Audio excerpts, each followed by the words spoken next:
Welcome back to the LCS Countdown, where we're narrowing in towards Game 1 of the day, Golden Guardians versus Team Liquid. Today, though, we continue our look at the LCS role rankings with the top lane. Before the break, we talked about what aspects you see as most important to this role. And so those in mind, let's go ahead and compare your lists. Ladies and gentlemen, I give you the dumbest list of all time. The dumbest list. No, there's some interesting stuff here. Immediately, what jumps out to me is, of course, that you guys do align across the top, well, I guess the top 4 with Broken Blade, but I particularly want to hone in on that top 3 because we have Impact topping the table over here, Licorice over there. Let's start with Licorice, though. Mark, defend that. I kind of agree with what Jat was saying at the very end, where he's talking about how you can play through them and actually win the game. Licorice stomps in almost every laning category. He's top 2 in all of them. He also gets the most kills. He has the highest forward percentage, some of the biggest gold differentials. He's been injured a little bit, so he hasn't quite been there in as many games as some of the other guys on this list, but dollar for dollar, pound for pound, like, he does more work in the top lane, and yes, he does use a fair amount of resources in terms of draft and in-game, but he almost always delivers for what you're putting into him. I think a crazy stat for Licorice is his forward percentage. Now, if you were to divide the lane up right down the middle where the creeps meet, he has a forward percentage of over 50%, which means he's spending over half the laning phase in the other side, and that just applies so much pressure. Yeah. That means he's really putting the work in the top lane, and that's a great quality of top In the laner. face of that, That's right.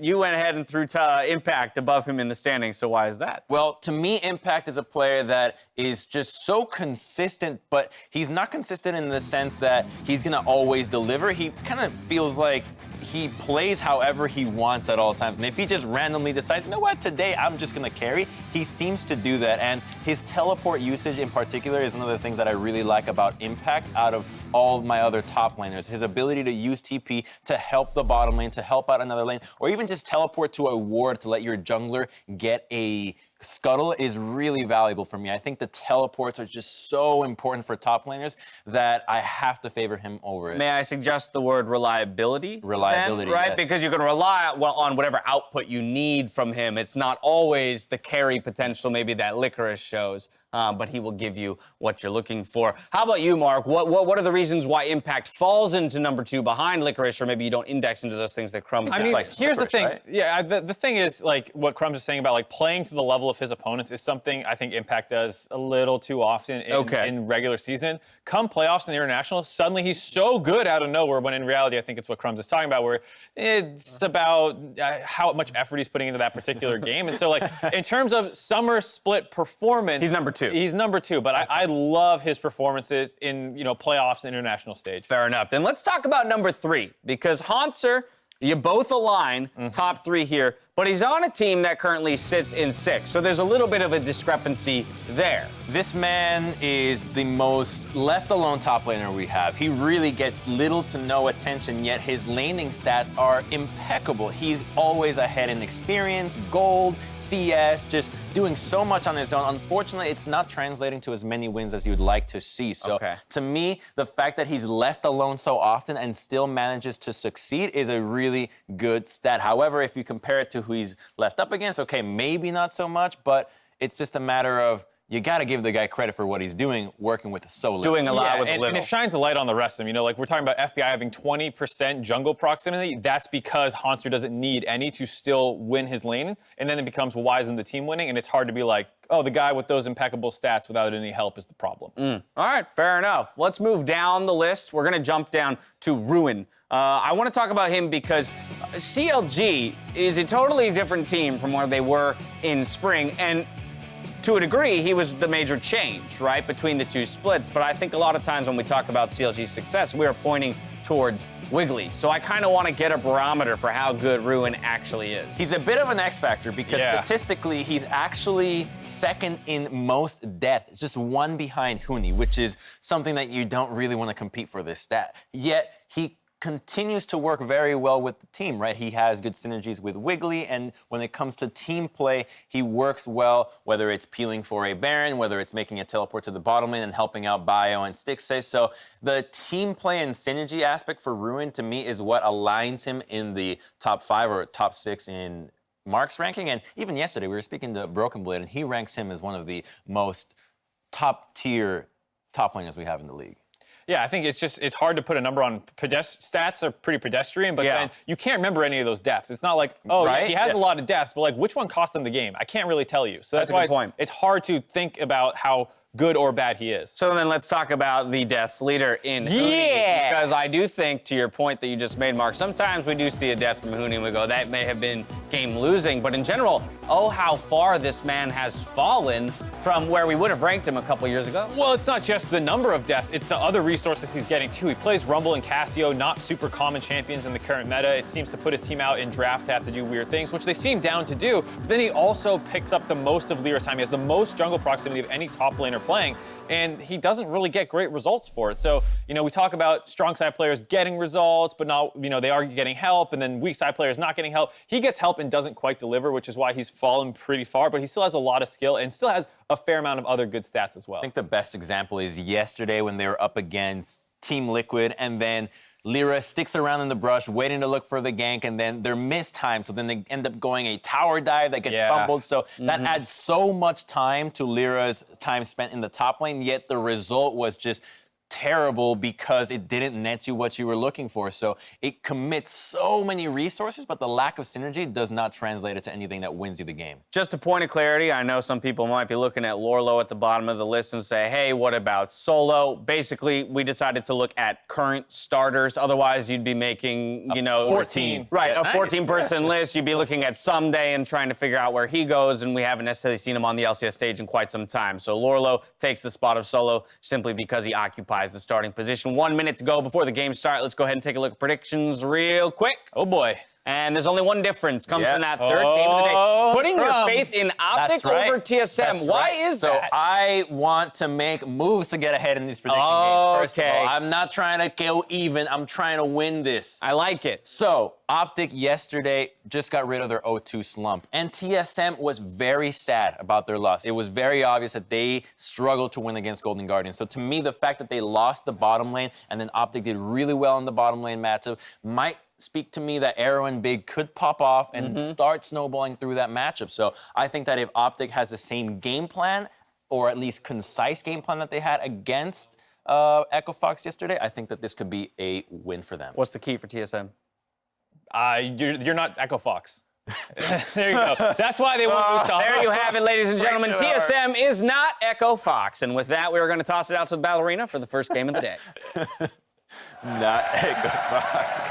Thank you very much, Dash. Here we are for the first game of Sunday's competition. My name is Clayton Captain Flowers Brains, and I am joined by the return of the prodigal son of esports himself, Mr. Joshua Jat Leesman, here on the desk. Thank you very much, Captain Flowers. It is good to be back, and we are right into Champ Select. All right, let's see what we're going to see banned out this time around. It's going to start off with an all-too-familiar tune on patch 9.13. Enchanters being hit early, Sona and Yuumi off the table. Golden Guardians also going to get rid of one of those staple junglers in the Sejuani. Yeah, I was just watching the top LPL teams play last night, Fun Plus Phoenix versus Invictus Gaming, the former world champions.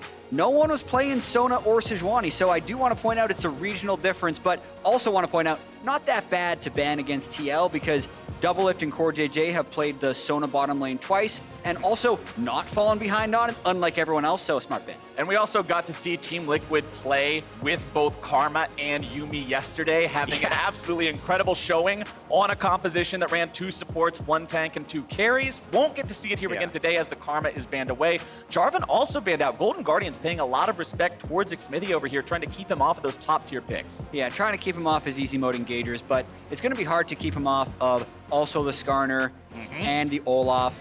I kind of hope we see a little bit more Olaf with how teams are trying to ramp up towards the end of the year where they're wanting to play more early game and run through some of these other scaling compositions that seem to be taking root in the LCS here, but you never know if that's what Team Liquid's going to have to go for. Well, Team Liquid did decide to pay some respect towards the mid lane of Golden Guardians. It's the Anivia banned out, that trademark pick going back years and years for Froggen, and that leaves Golden Guardians open to pick up Tahm Kench as their first pick here, wanting to go for some strength in the bot lane to start things out. Yeah, you never know what TL is going to end up picking against the Tahm Kench. They have done a few lane dominant attempts, but it is hard to play all in against Tahm Kench. I think they might be discussing right now Do we really want to go Xayah Rakan? Is there another power pick we can have here? Once you have the Xayah, you're almost certainly going with the Rakan. So it's just a matter if they want to lock that in now or try and get a power pick like an Aurelia right here. Well, it looks like the Rakan will be the choice. Give him a little bit of time to feel out what else their opponents are going to be locking in response. Of course, with the Tahm Kench already picked up, it's not like they were going to be stealing Rakan away, but Golden Guardians having banned out 2 of those S-tier junglers will go for the 3rd one here in the Sylas, as well as completing the bottom lane with Varus. Yeah, Contractz very comfortable on jungle Sylas. I do think Olaf is a good pick into it if it's something Xmithie wanted to do. You can get some early invades off and actually beat him in pre-6 and post-6 fights, which is fairly rare. Still never know what we're going to see, though. Team Liquid's baiting the fans here a little bit, but there we go. That's the one I wanted to see. Both sides going to go bottom lane and jungle in the first half of the draft here. They tried to eliminate, as you said, those easy mode engaged junglers. Nothing much easier than pointing and clicking that R button to drag someone to their doom. Oh, man. You have probably cast more Skarner games as far as percentage of games casted than anyone else. I don't know how that happened. Damn good feeling, sir. Do you just like sneak in, understand which teams are most likely to pick Skarner, make sure you're doing those games? Every time I run into Xmithie at any sort of party or celebration, I always say, good job on the Skarner. I want to see some more of that. And that's positive reinforcement. Yeah, exactly. We've got to support the things that we enjoy seeing here on the LCS stage, and I know what I like, my friend. And now we know what the teams don't like. Both of them going to be focusing on those solo lanes as they are the only things left to pick up here. Gangplank banned out by Golden Guardians. They know what Impact is capable of doing on that champion. Team Liquid taking Kennen and Aurelia off the table. Yeah, so many of the power picks actually banned in the 2nd phase of the draft. Aurelia and Kennen are 2 picks that are very often blind picked, but Golden Guardians trying to keep a little bit of their composition shrouded in mystery. I believe it will still allow TL to get that counter pick probably for the mid lane, but you never know. They've done a lot more to prioritize picks for Impact this year than really in any years past. We're also going to see Akali taken off the table, so no ability for either side to play that assassin going into the back lines there, trying to find that burst damage. Team Liquid, 5 seconds left to make the pick. We'll see if they do leave that open for the mid lane counter pick. And yeah, that's going to be the play. Going to put Impact on that champion. We've seen so much of the Aatrox, just such a staple pick in the top side. Absolutely, especially with the Kennen ban, the one thing that really seemed to successfully push in the Aatrox in certain matchups, and it was the most picked top laner for Hauntzer, also tied for the most picked top laner for Impact so far this split. So not only is it a good pick for Impact, it's a denial pick against Hauntzer. Switching back and forth between... Okay! Now we are talking! So this is super interesting because the Talon is probably going mid lane for Froggen. He hasn't played it yet this split, but this means you would want magic damage. They don't take it. The only real magic damage they'll have in their team composition is the Sylas, or if FBI decides to go for some type of on-hit Lucian build with the Wit's End because he can get a lot of magic damage with his E. You could probably sneak enough magic damage in, but it is heavily pushing physical. And you know, when you're up against an enemy mid laner who is largely countered by the effects of Zhonya's Hourglass, you think about the Lissandra, but then you think, you know what? Today is not the day for Lissandra. Nope. It's assassin versus assassin, Dane versus Dane, Froggen versus Jensen in the mid lane, and I could not be happier. I'm excited. I love watching Jensen play LeBlanc. It just brings me back to the old days where he was on C9 and everyone would be like, is Jensen good or does everyone just camp mid lane? And I'd be like, it doesn't matter, he's 6-0. Like, clearly both things are good. So I wonder if we're gonna see some repeated support roams up into the mid lane, because I actually think Rakan is a more powerful pre-6 ganker than the Skarner, and because TL's bottom lane is so powerful, it could give them some room to roam and really get Jensen go. And talking about roams, my eyes are on Froggen with this Talon. I want to see how much Golden Guardians have practiced this pick.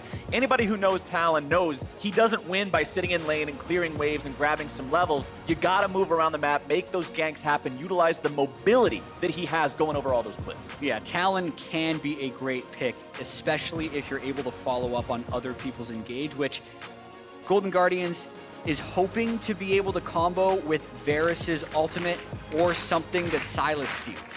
Right. You've got a couple of tools in there. You don't have anything that's just completely let's go, like a Sejuani or a Jarvan, so they will have to be careful about that, but somebody in the audience there making making sure that they're traveling for all the right reasons. Yeah. As we load into game number 1 here. Golden Guardians and Team Liquid, TL firmly at the top of the standings. Golden Guardians, one of those teams that has had both success and difficulty so far, seeing if maybe they can take down number 1. Yeah, Golden Guardians, such an important week right now for them. They came into the week needing to pick up some wins. They were 6-6. I believe their standings are actually 6-7 right now, not 7-6, because they did fall to TSM yesterday. So they are trying to desperately avoid an 0-2 week here where they had a tough schedule of TSM and Team Liquid. But let's not forget, it wasn't a game against TSM where they just got beaten badly. Golden Guardians were ahead for a lot of the game. It was TSM that managed to pull out sort of a miracle win there at the end by making sure they had Broken Blade in the right place at the right time. And even TSM's own players in both interviews and comments on social media afterwards said it wasn't exactly a win they were proud of. Golden Guardians played a lot of the game pretty well, just not well enough to walk away with the win. And if they can play the early game, at least to a degree like that,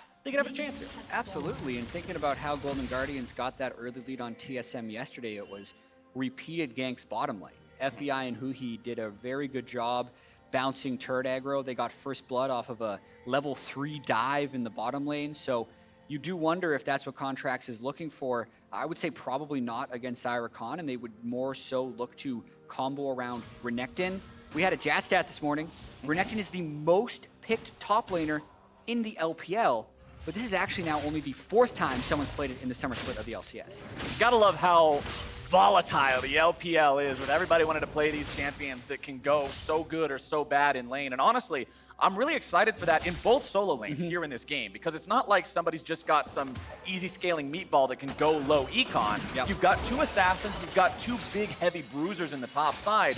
One advantage can be pushed incredibly if somebody's jungler decides to get involved and stay there. Yeah, and so much of that has to do with the early jungle pathing or the early wave priority.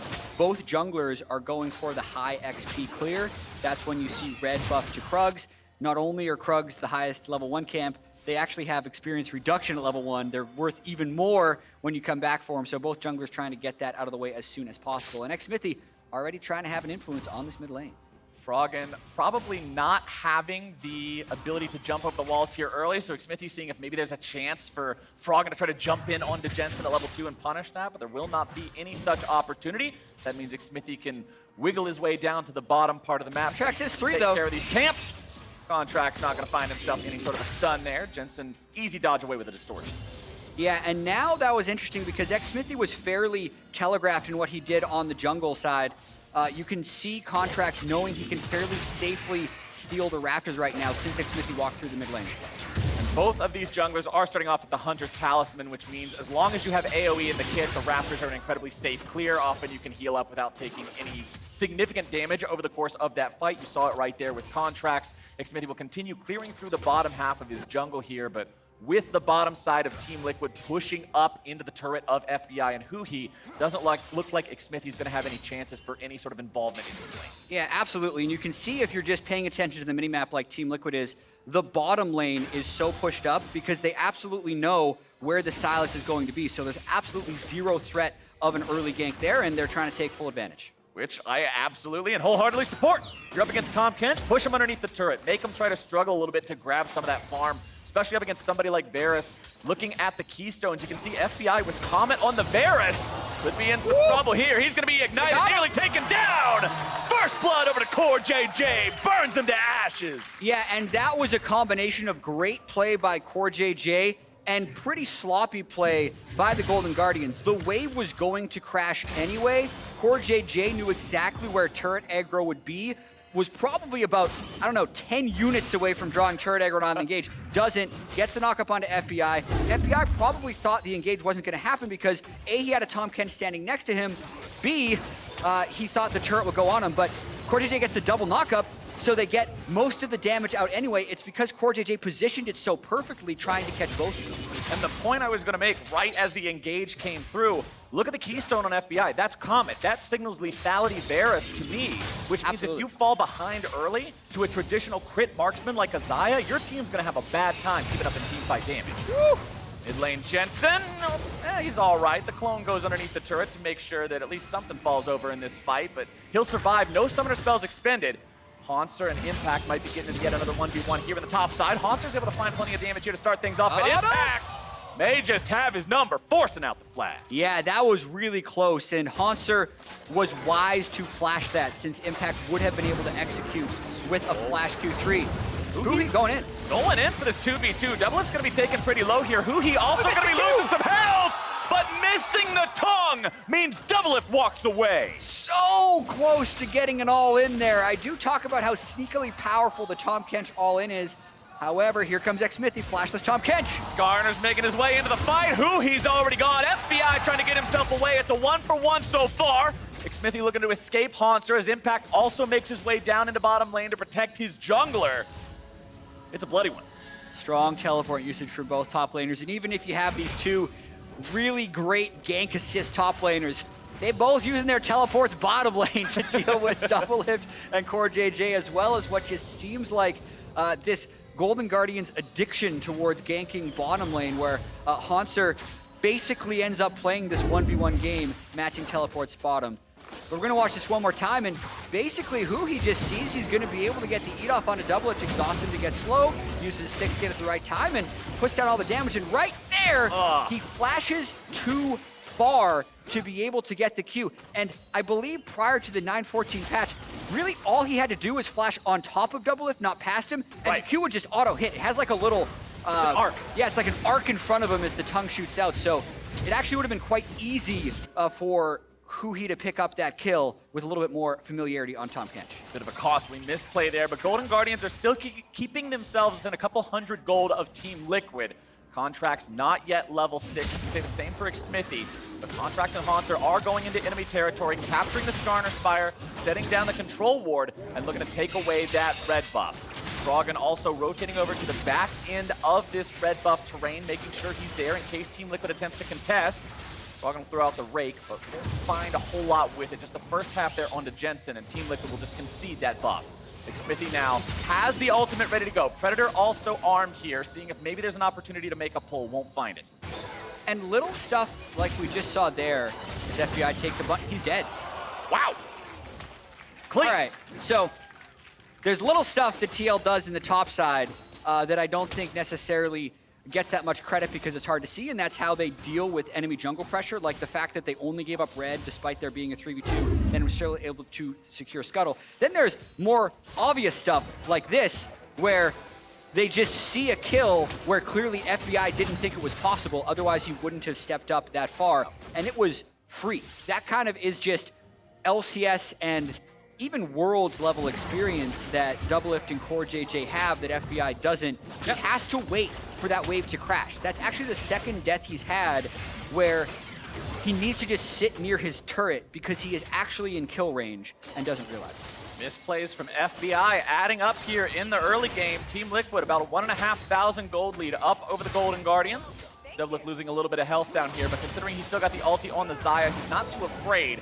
CoreJJ does initiate, but because Doublelift's only half HP, they don't want to go completely ham down here in the bottom lane in the 2 versus 2. Also don't exactly have vision on where Contractz might be at the moment. Remember, both these junglers now level 6. With Sylas, it means so much because of all the different possibilities of ultimates he could steal. Sylas with a quickness from Rakan could be a very potent engage. And speaking of control, there's actually a ward right on top of Sylas right now that he's going to be clearing out. So they didn't have river control if we're looking at what Team Liquid had in the river, but they did know exactly where that Sylas was going to be. So that's one of the reasons they were able to play so aggressively. Looking at where everybody's measuring out here as we're about 9 minutes into the game, you can see small farm leads for Impact and Froggen in their respective solo lanes. Contractz also pulling ahead of Xmithie in the jungle here just a little bit, but bottom side things are definitely coming up Team Liquid as they've already got all 3 kills for their team in that bottom lane. 2 of those onto CoreJJ's Rakan, thanks to those ignites burning away their opponents. But this is definitely a man that you're not too sad about having gold on, even if he is a support, because we've seen him make so many plays for the side of Team Liquid. Getting him online and just having him a little bit more capable of making those moves never feels too bad. And CoreJJ knows exactly what to do with an early Sightstone. We watched him running through the jungle, but if you look at what he did with his 3 Sightstone wards, he got one there, there, and there. The 3 perfect bot side jungle camps. So they don't necessarily need river control, because if he ever walks through that jungle, they'll know where he will probably be, and they'll still have this spot up here covered. So using the kills to get the early sightstone, to then get the wards down, it's all about playing your advantages forward, and that's really how you become a great team. One of those moments where the AD carry says, all right, I would have liked to have the kills, but I guess I'll let it pass this time. Doublelift and CoreJJ sitting comfortably down there. As we take a look back at the mid lane, Froggen's Talon, I said in Champion Select, I want to see him get out of the lane. I want to see him find opportunities to roam. We haven't seen any of those yet. Almost level 9 here on this champion, so we'll have the maximum wave clear potential. Xmithie here in the bottom lane, seeing if maybe there's a play to make. Gonna clear out a control ward instead. Also worth noting, if you look at Froggen, he went straight for the Hex Drinker for the 1v1 against Jensen, not going for the early Tiamat that we often see on the champion to help make those roams and shoves better. Now it's gonna be a 2 versus 2. Jensen gets himself away. Contractz going right back in here onto Xmithie. Contractz has already stolen the LeBlanc ultimate, meaning he cannot take the Skarner grab, and both sides walk out. Yeah, and this is why I like the LeBlanc pick into the Talon. In other matchups, Talon can absolutely go with the Tiamat, and that's how he's able to get the threat bottom. Or he can actually rush lethality without Tiamat, and then he has kill pressure on the opponent, so he'll get wave pressure anyway. However, in this specific matchup, since LeBlanc has kill pressure on him as well, Froggen opts to be the first one to kind of lose the game of chicken. He says, okay, I'll play defensive, which means he's not going to get wave shove and not going to be able to take advantage of a lot of his champion strengths. Now that wave shove has come online, it was a little bit delayed, but he didn't want to opt out of it completely. Sometimes we see that, this time we won't. Using the Tiamat to try to clear these minions out of the way, but now he's got both Jensen and Xmithie after him, having to pop the flash to make sure he gets away from the chain in time so that Xmithie's not able to chase him down. Froggen escapes on that one, but with the flash now down and Xmithie having his ready to go, this could signal a return gank here soon from Team Liquid, or it could just try to make something happen down here on the bottom side instead. For Xmithie, remember, you cannot go for a pull onto FBI with huhi nearby. Tahm Kench can just eat anyone out of the Skarner ultimate. But that does mean that Team Liquid's bottom lane has more free firing time onto this tier 1 turret that they've almost taken all 5 plates from. Yeah, and I'm really interested to see what happens from here, because the Rift Herald is being taken very quickly by Golden Guardians. The bottom lane is a lost cause, and they have about a minute and a half now to try and get 2 or 3 retaliation plays. They actually try and fight for that turret, which, let's see how it works out. FBI and huhi doing a decent job in the 2v2 here so far. Doublelift's going to be forced away, but now the bottom lane is once again in trouble, and they will be slammed into the ground. CoreJJ walks out. Huhi will fall here in just a moment. Both kills go over to Impact, making that teleport worthwhile. Sometimes you got to know when to throw in the towel bottom lane, and huhi and FBI have not quite mastered that art, to say the least. They should have just given up the turret. There was clearly a top side, weak side differential in this game. It is not FBI and huhi's time to make a play. They try and make a play. Team Liquid knows they're not doing anything topside. They expend a teleport bot. They pick up 2 kills and the turret, and that snowballs them a little bit. I mean, you look at a team and you see a weakness and you would call it an Achilles heel. The bottom side of Golden Guardians is Achilles' whole damn leg right now. They're just not giving the rest of the team an opportunity to fight on even ground because of these repeated mistakes and overstays and overextensions. And Team Liquid is not the kind of team that's just gonna let that fly and not punish. Yeah, let's watch this one more time as we see huhi. He lands the Q, so he figures he's got to go for it. FBI comboed with the ultimate as well, but Doublelift and CoreJJ buy enough time, and specifically the patience that they have with their defensive cooldown. So Doublelift flashing right before he get eaten, and then CoreJJ also having a stopwatch at that exact moment. And we're going to get a replay. No, the Skarner! He fades away and falls at the very end. I was hoping at least if he was dead, we would come back in time to not have to see the violence, but Xmithie will fall there. Well, they did kill Froggen in the process, but Froggen got one back. It's a 1-for-1, yeah. Froggen was at least able to find his revenge there, so a little bit of justice for the Golden Guardians. We'll probably see that one here in a replay after we finish seeing if the Golden Guardians can make a push here in mid lane, but it doesn't quite look like it. Nothing to really to happen. Yeah, looking to see that replay again, because Froggen and Hauntzer are playing quite well in this instance, and it is the 5-death bottom lane that's holding them down. That's mostly been the story of their split, which is why we've seen 2 different laners, but here they go. Hauntzer going in, trying to initiate on to CoreJJ and Doublelift. 80 carries already down, support having to try to get away now. CoreJJ manages to escape utilizing the ulti, but that's a nice pick up there for the Golden Guardians. Yeah, definitely catching Team Liquid in a rotation as they're trying to help out Jensen mid, who was low on mana and not wanting to let that turret get chipped down. But Hauntzer making his impact felt on the map. We're going to see the 1-for-1 from earlier right here. Xmithie pretty low when he goes for this, but does flash over the Varus. Ends up taking a lot of damage from Froggen's Talon ultimate, the Ignite and the Bleed, barely taking him down into this one where the lack of river vision finally comes back to haunt TL a little bit. They had all those deep wards in the red side jungle, but didn't have them in the river, and Hauntzer sneaks up on him. Team Liquid currently almost 2,000 gold ahead of their opponents. When we checked in earlier, it was a little under 1,500. So although that lead continues building up, Golden Guardians aren't exactly bleeding out just yet.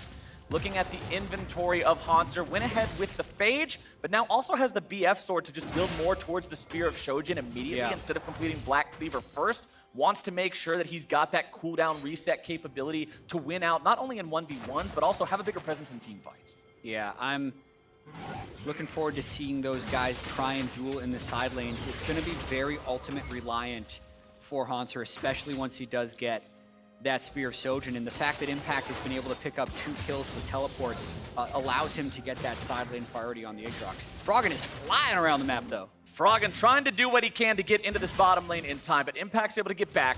Team Liquid communicating exactly where this Talon is likely to be, making sure they don't get caught off guard by this. One of the biggest counters to Talon is always going to be information. Contractz goes forward, but now he's rooted up. Huhi with a good devour, keeping him safe. Both of those Golden Guardians are going to walk away. A little bit worse for wear, taking some damage there. CoreJJ and Doublelift doing a great job defending 2v4. Yeah, and trying to look ahead a little bit where this game is going. It's really on TL to pay a lot of attention to where Froggen goes. Froggen is at a point of power with the Tiamat to get wave shoved, 1 lethality item with the Moby Boots, where he can do the majority of a Squishy's health if he arrives, or be the difference maker in the bruiser 1v1 you'd see in the top lane. For the most part, Jensen did see him up top lane, but if he uses too many cooldowns, Froggen's going to want to come out, and that's why Xmithie is here. Froggen shows up immediately, and there is your counter-attack. Xmithie chain CCing that enemy mid laner, nearly able to take him down. Contract's going to grab Jensen there too, and Froggen gets away. Golden Guardians turn around on the turnaround and manage to get themselves away with a 1-for-0 so far. More backups going to be coming in. Doublelift trying to get himself around on this one as CoreJJ barely is going to escape. Xmithie doing the same. It's so many critical health bars, but no one's dead. That was actually really sweet. The counter game from Golden Guardians. Baits on baits. That was very close for both teams, and they're trying something else. This one might be pushing it. Contractz goes in, he gets the heal off the Kingslayer, He ends up just giving away 300 gold. That was just too ambitious. That could be said about many Golden Guardians plays this game, Captain Flowers. Too ambitious, and the ambition is contagious with these guys, because they just had one of them finally work out. They say, okay, Froggen, wait in this brush. We think there's a counter gank coming. That's why Contractz is here to also counter gank, able to kill Jensen on the runaway. And then this was a really close fight where both teams were kind of trying to go for other kills. Doublelift steps up, Contractz wants to go in. They know FBI is running through. He has the speed shrine. And specifically, you know, watch how well, and I'm going to end up saying this a lot every time I cross a TL game, how well CoreJJ manages his resources. He always seems to jump away with about 50 health or have the perfect timing on stopwatch, and he just gets away on that one. People like to meme a lot about calculations in League of Legends. This is a man that actually makes them and makes them count. Flash going to be expended there, I believe. Nope, just going to be the distortion coming out from the LeBlanc over the wall. Both sides have expended plenty of summoner spells over the course of these past couple of fights, but Xmithie's one guy I'm looking at. Flash, Predator, Ultimate, ready to go here on the Skarner. Initiation potential is in the pocket of Team Liquid, but they've really got to respect huhi. As long as that Tahm Kench is ready with Devour, Skarner's engaged potential is incredibly limited. Xmithie moving forward now. They've got the Skarner Spire captured, which means extra movement speed, attack speed, and pretty much infinite mana on top of that zone as well. Xmithie's still looking to make some sort of an initiation, but not going to find it. And watch FBI's Varus Qs. They're long cooldown spells. He's only landed one, the more he can poke, the more Golden Guardians will be able to fight. Nice chain of corruption with a stolen Skarner ulti, but now Team Liquid's looking to turn it right back around. Jensen's able to grab the first kill onto FBI. Huhi gonna be taken down next. Hauntzer barely getting himself away. Impact in hot for Stoop, and the man's on a killing spree. Froggen's gonna do some fancy gymnastics, but are you fancy enough to get away from death itself? Yep, looks like it. Yep, he can jump over a lot of walls. But that fight was just a difference in coordination between Team Liquid and Golden Guardians. Liquid stayed grouped up around the Infernal Drake, and Guardians actually went for a fight before poke had landed and also before Talon was in range to start the fight. So a huge win for Team Liquid here, taking the Drake, taking the fight, and probably taking the mid turret. And Impact looking to take down Froggen up here. That was a long chase. Froggen eating a lot of damage, but Impact knows he can't go any further just yet. Mid lane tier 1 falls. That is the second turret of the game that Team Liquid has eliminated. And you can see everything about the gold difference, despite the undulations it has had, is nothing but red. Yeah, it is probably broken open for Team Liquid at this point, knowing how good they are at actually closing out games. Team Liquid actually has the lowest average game time of LCS teams, but looking at this fight, the big thing to point out is, look at Froggen. He's over here in the mid lane. That's not the time to fight, but we have FBI chunked down once again. Burning away, but it's actually a relic shield proc from Huhi killing a minion that heals FBI enough to live through the last tick of the Ignite. That's some support play right there. Got the Ignite off. Worked. Worked, exactly. You managed to make it happen, but now you've got Death's Dance plus Cleaver completed for Impact's Aatrox. Hauntzer went ahead and completed the entirety of the Black Cleaver, still working on that Spear of Shojin himself, so won't quite have that. And look at Xmithie's inventory. Yet another initiation tool, the Righteous Glory completed, and you mentioned in Champ Select, the only AP damage on the side of the Golden Guardians is Contractz. Yeah. Building armor, building Righteous Glory plus Ninja Tabby plus Cinderhulk, this Skarner is incredibly hard to kill. Yeah, and armor is even more effective going up against a lethality Varus. Oh, talking about lethality though, Froggen's gonna insta-give Jensen. One more tick should do it, but that tick will not be. As Xmithie walks up, starts to try to fight him a little bit, but doesn't exactly want to go any deeper. Bottom side's also going to be a 1v1. Ultimate used only by Hauntzer, considering Impact still has his own. Might leave an opportunity to make something happen here in the next few seconds. After that one dissipates away from the Renekton. Contractz trying to get that Skarner ultimate whenever he can for the extra initiation potential, but Golden Guardians continue to play this game on their back foot. Yeah, it's going to be a tough one for Golden Guardians to come back from. It'll be very important when Huhi can complete QSS, which he just did on that last recall. That does limit the amount of Team Liquid initiation they can force, even with all of that stuff. But doubling back towards the item point we were trying to make, I really wish FBI had gone with an on-hit build. I understand you go lethality when you're in a losing matchup to try and hold on, but it really just hurts the rest of the team composition scale. Xmithie's now fighting 1v1 that's quickly going to turn into a 5v1 if he's not careful, but over the wall comes Jensen. Golden Guardians lose their AD carry thanks to the Team Liquid duo of mid and jungle, and the rest of the team has shown up. Golden Guardians are on the run. Huhi's the one who's caught at the very end, but he still managed to get himself away. Team Liquid pushing onto the tier 2 there in the mid lane. It was only a moment ago I said they had taken 2 turrets. Now they got 5. They are on an absolute roll. Next step will likely be set up around Baron. However, when you see an Infernal Drake coming up in 90 seconds, you may just say, we can take our time, get the Infernal first, increase our one-shot potential. Let's watch this one more time. FBI just having a really rough game. They lost some stuff in the laning phase. He's trying to stay far behind his front line because he's like, okay, I'm lethality Varus, guys. I need to back up. However, the further he lags behind, the further he is away from his teammates anyway, and then he just gets caught again in this jungle. Monster jumping out here, trying to find a bunch of burst damage on to Jensen. He knows Jensen doesn't have an ignite. Jensen moved back and manages to get the kill with a cheeky stopwatch. Oh, man. That was a fun duel. Hauntzer thought he knew his limits with Renekton, able to proc the LeBlanc passive from very low health, but Jensen takes the distortion back at the last second, ticks him with Ignite, stopwatches to make sure Renekton can't do anything about it, and just a beautiful kill there by Jensen. Well done by Jensen to outplay the Croc, and now Golden Guardians have yet another dead member here for the next 15 seconds. Control over the map has been Team Liquid's nonstop. That's not changing anytime soon. And you can really tell the story of the game by the ward lines. If you're looking at where the Team Liquid wards are, they're far up in the enemy jungle. They're zoning everybody away, making that map darker and darker, while Golden Guardians just struggle to get any control outside of their own baseline. And now Team Liquid is looking at that last remaining tier 2. Clear that off of the map, and then it's easy Baron taking time. Guardians going for a fight. Away. FBI throwing out the chains of corruption, but Golden Guardians are about to lose Contractz here at the very beginning. Going to be kept alive by the stasis. FBI's already down, and it's a 5v3 at best for the Golden Guardians. Double kill for Doublelift. Froggen's going over the wall, but where is he possibly going to run? Gets himself invisible just to get away. Team Liquid's not able to pursue him, but who needs to? Baron's on the menu. Classic question of who is flanking whom in these cases, because Hauntzer got in with the teleport, huhi jumped into the Tahm Kench ult, and all that told Team Liquid is, hey, 5v3 if we turret dive. So they just went straight forward, killed Contractz and FBI once again, get a Baron for their troubles, and Golden Guardians, just take the Infernal Drink. Please, stop trying to think about another two-man flank.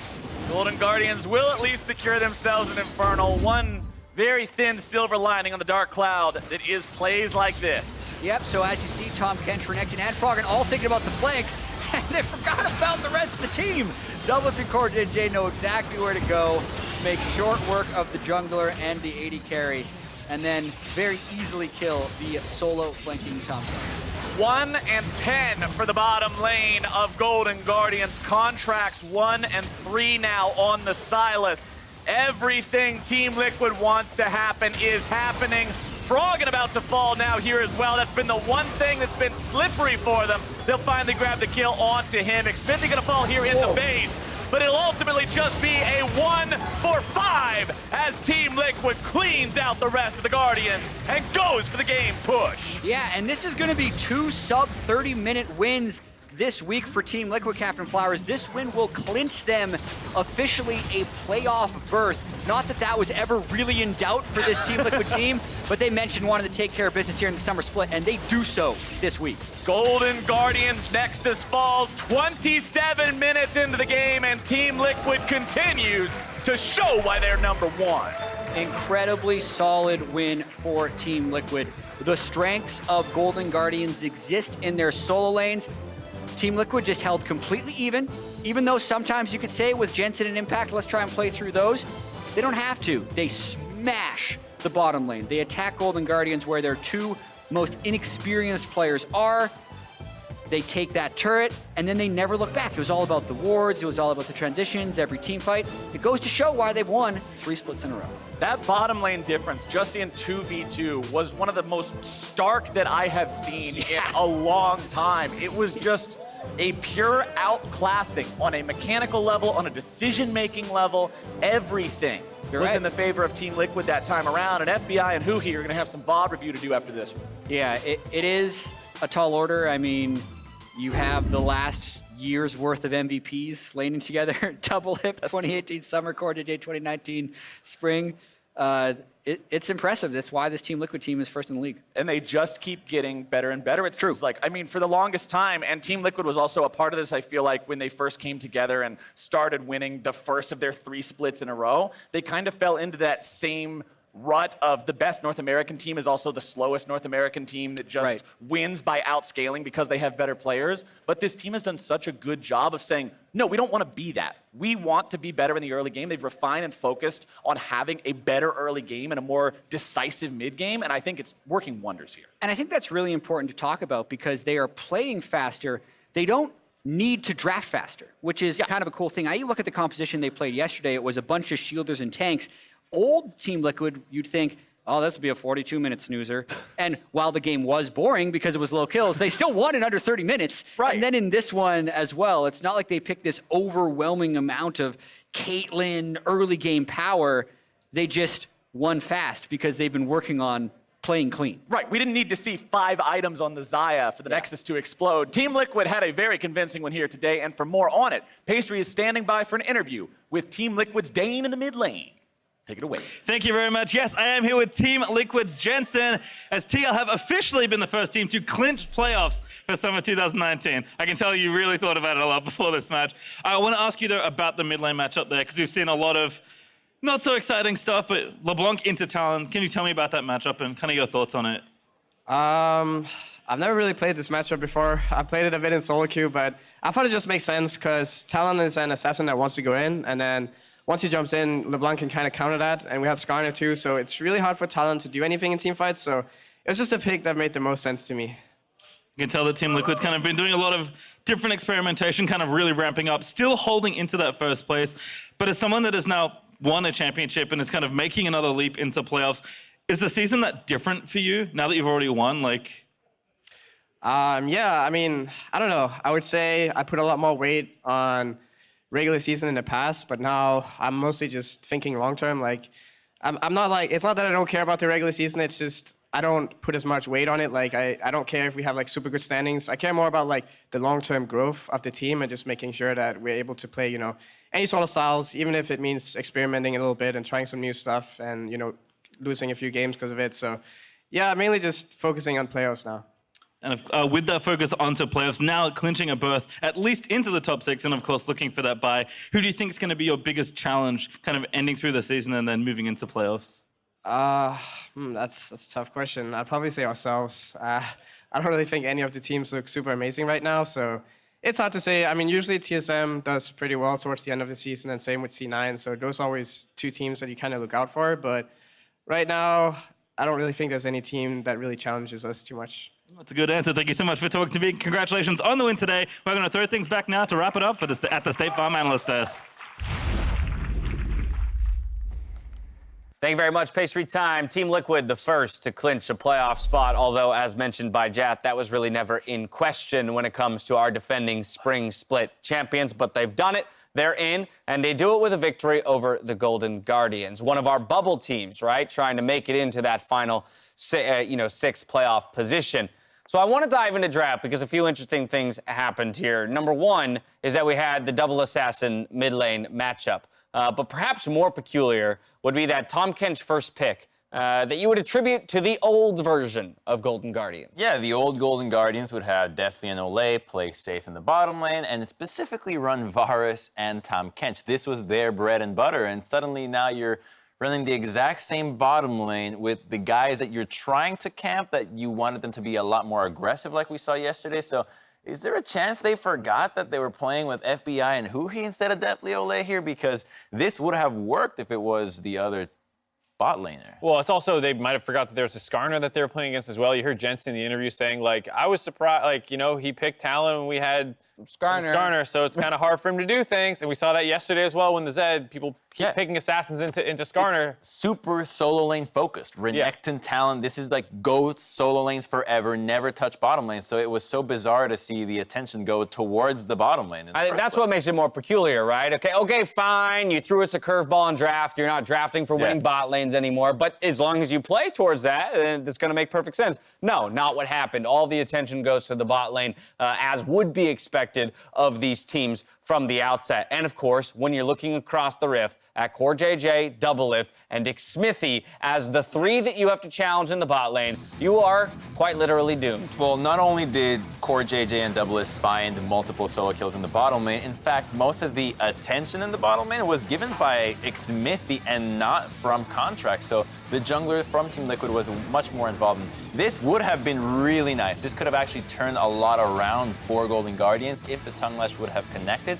In fact, I don't even think he needed to be this aggressive at this time. He might have been able to wait a little bit. Yeah, that does sting, right? Because it's a minor mechanical thing, and that you mentioned, if that kill does go over to them, it could spell a very different early game for Golden Guardians. But here's the return for TL, Xmithie, and CoreJJ putting in work here, trading the 1-for-1. Well, so this is one of the problems I was having with their bot lane was you picked a defensive bot lane, but then they kept taking fights. They're going aggressive in these. So it's not like, oh, we're getting a ton of resources. It's like you're not playing to your win conditions. Here, your entire team, all 3 other members were on the Rift Herald, and you take an all-in. Yes, it's right in front of your turret, but the turret has no Turret's HP. got no HP. So, of course, the TP comes in, the roam's coming down, Jensen still had the inside track on Talon if he was even needed, and you're fighting to the death to protect the turret. You're not playing weak side of the map at all. You're fighting like you're going to get all the resources. Sack that turret, let the Rift Herald go top lane, and just make it a trade as opposed to trying to hold on. That might to be it. an indication that this bottom lane really just demands attention nonstop, and they're going bottom just to try to make sure that this doesn't happen. They weren't, I don't know if they were demanding it in game in terms of communication, not but that way. but they were playing like it. Like that's their only play style is if you trade with me, I'm going to hit you back. And that seems to be the only way that they can approach the laning phase, which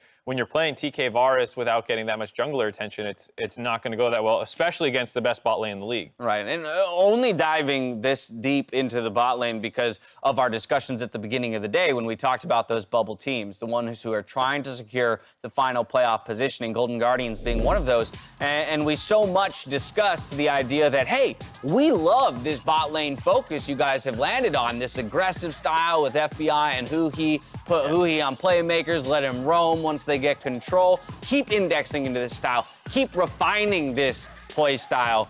And then the first game after that, it's a huge departure and a loss. Yeah, it's bizarre, but I think that Golden Guardians is at least somehow coming up with better ideas than last time around, because if they were to have focused the top and middle parts of the map, this could have been a very different game. So the draft does give some promise for the Golden Guardians. Right. Well, and to be fair to Golden Guardians as well, you're playing the #1 team in the league. I'm disappointed with the way that they lost because later on in the game, they found a couple scrappy fights that actually pulled the gold lead back to closer before they ended up losing the game. And so it's one of these games where I watch the early game, and like if you just played the early game like your comp said it should have been played, you could have actually maybe not, it still would have been a hard win, but like you were close to having a really competitive game versus TL. Another thing about the comp that's actually pretty rough to get around is the fact that you don't have a lot of magic damage. Sylas is not the like, oh my god, so much magic that there's a Skarner, right? You take him out right away, it's all AD.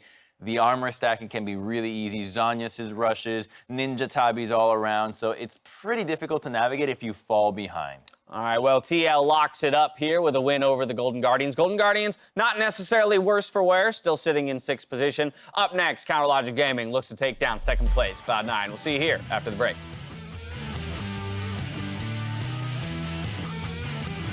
Have you guys bought any Gamer Girls bathwater yet? No. I wonder if it's worth it. Looking at the keystones, you can see FBI with Comet on the Varus. Could be in some trouble here. He's going to be ignited, nearly taken down. Now the bottom lane is once again in trouble, and they will be slammed into the ground. I'm a little far, little far. Talon going. I'm so good. And Xmithie going to fall here in the base, but it'll ultimately just be a 1 for 5 as Team Liquid cleans out the rest of the Guardians.